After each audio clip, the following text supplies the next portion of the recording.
Audio Jungle. Audio Jungle. లూకాసు సువార్త 13వ అధ్యాయము 1వ వచనం నుండి. పిలాతు గలిలీయులైన కొందరి రక్తము వారి బలులతో కలిపియుండెను. ఆ కాలమున అక్కడున్న కొందరు ఆ సంగతి యేసుతో చెప్పగా ఆయన వారితో ఇట్లనెను, ఈ గలిలీయులు అట్టి హింసలు పొందినందున వారు గలిలీయులందరికంటే పాపులని మీరు తలంచుచున్నారా? కారని మీతో చెప్పుచున్నాను. మీరు మారుమనసు పొందని ఎడల మీరందరూ అలాగే నశింతురు. మరియు సిలోయములోని గోపురము పడి చచ్చిన ఆ 18 మంది యెరూషలేములో కాపురమున్న వారందరికంటే అపరాధులని తలంచుచున్నారా? కారని మీతో చెప్పుచున్నాను. మీరు మారుమనసు పొందని ఎడల మీరందరూ అలాగే నశింతురు. మరియు ఆయన వారితో ఈ ఉపమానము చెప్పెను. ఒక మనుషునికి ద్రాక్ష తోటలో అంజూరపు చెట్టు ఒకటి నాటబడి ఉండెను. అతడు దాని పండ్లు వెదకవచ్చినప్పుడు ఏమీయూ దొరకలేదు. కనుక అతడు, ఇదిగో 3 ఏండ్ల నుండి నేను ఈ అంజూరపు చెట్లున్న పండ్లు వెదకవచ్చుచున్నాను, కాని ఏమీయూ దొరకలేదు. దీనిని నరికివేయుము. దీనివల్ల ఈ భూమియు ఏల వ్యర్థమైపోవలనని ద్రాక్ష తోట మాలితో చెప్పెను. అయితే వాడు, అయ్యా, నేను దాని చుట్టూ త్రవ్వి ఎరువు వేయమట్టుకు ఈ సంవత్సరము కూడా ఉండనిమ్ము. అది ఫలించినా సరి, లేని ఎడల నరికించి వేయమని అతనితో చెప్పెను. విశ్రాంతి దినమున ఆయన యొక్క సమాజ మందిరంలో బోధించుచున్నప్పుడు 18 ఏండ్ల నుండి బలహీనపరచు దయ్యము పట్టిన యొక్క స్త్రీ అచ్చట నుండెను.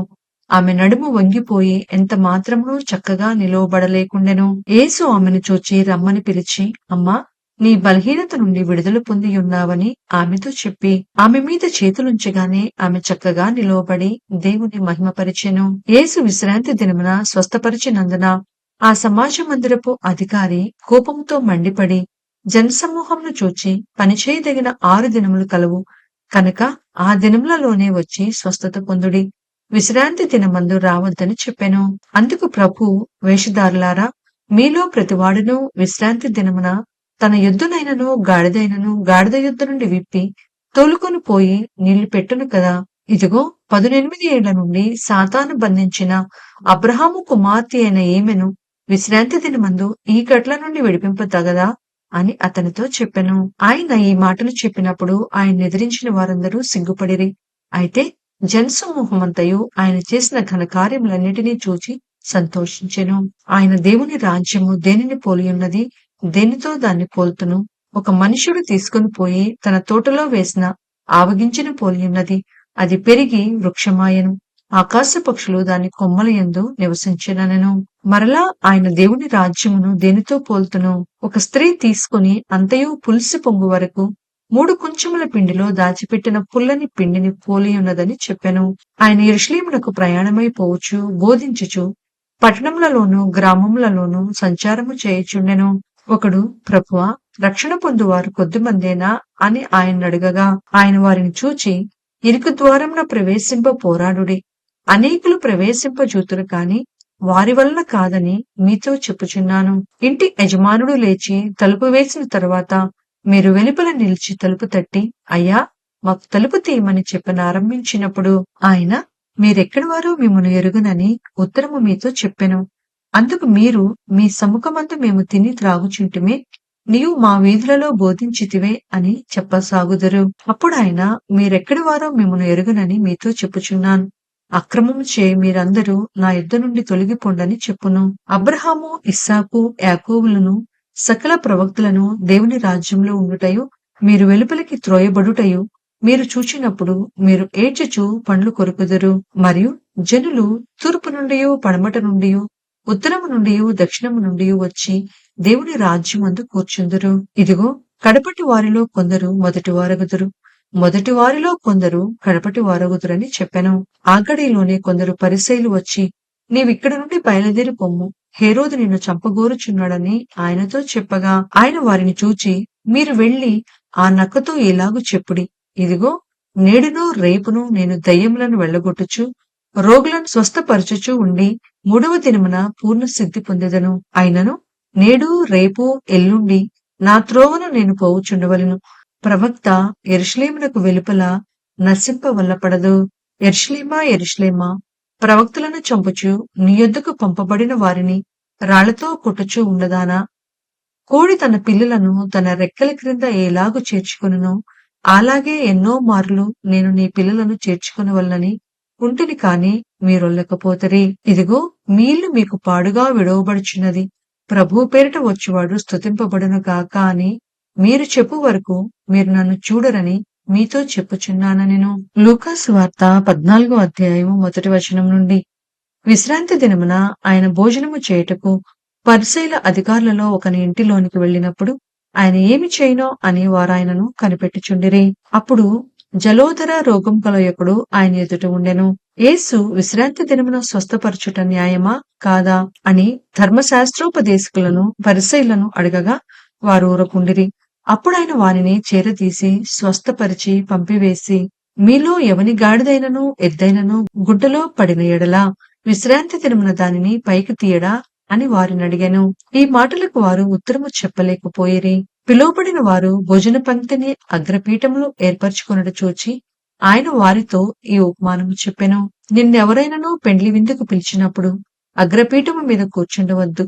ఒకవేళ నీకంటే ఘనుడు అతని చేత పిలువబడగా నిన్నును అతన్ని పిలిచినవాడు వచ్చి ఇతనికి చోటిమ్మని నీతో చెప్పును. అప్పుడు నీవు సిగ్గుపడి కడపటి చోటున కూర్చుండ సాగుదువు. అయితే నీవు పిలువబడినప్పుడు నిన్ను పిలిచినవాడు వచ్చి, స్నేహితుడా, పైచోటికి పొమ్మని నీతో చెప్పులాగున నీవు పోయి కడపటి చోటున కూర్చుండము. అప్పుడు నీతో కూడా కూర్చుండు వారి అందరి ఎదుట నీకు ఘనత కలుగును. తన్ను తాను హెచ్చించుకొను ప్రతివాడును తగ్గింపబడును, తన్ను తాను తగ్గించుకొనువాడు హెచ్చింపబడునని చెప్పెను. మరియు ఆయన తన్ను పిలిచిన వానితో ఇట్లనెను, నీవు పగటి విందైనను రాత్రి విందైనను చేయనప్పుడు నీ స్నేహితులనైనను నీ సహోదరులైనను నీ బంధువులనైనను ధనవంతులకు నీ పొరుగువానైనను పిలువవద్దు. వారు ఒకవేళ నిన్ను మరలా పిలుతురు కనుక నీకు ప్రత్యుపకారము కలుగును. అయితే నీవు విందు చేయనప్పుడు బీదలను, అంగహీనులను, కుంటివాండ్రను, గ్రుడ్డివాండ్రను పిలువుము. నీకు ప్రత్యుపకారం చేయుటకు వారికేమీ లేదు కనుక నీవు ధన్యుడు వగుదువు. నీతిమంతుల పునరుద్ధానమందు నీవు ప్రత్యుపకారము పొందుదు అని చెప్పెను. ఆయనతో కూడా భోజన పంక్తిని కూర్చుండిన వారిలో ఒకడు ఈ మాటలు విని దేవుని రాజ్యంలో భోజనము చేయువాడు ధన్యుడని ఆయనతో చెప్పగా ఆయన అతనితో ఇట్లనెను, ఒక మనుషుడు గొప్ప విందు చేయించి అనేకులను పిలిచెను. విందు కాలమందు అతడు ఇప్పుడు సిద్ధమై ఉన్నది రండని పిలువబడిన వారితో చెప్పుటకు తన దాసుని పంపెను. అయితే వారందరూ ఏకమనసుతో నెపములు చెప్పసాగిరి.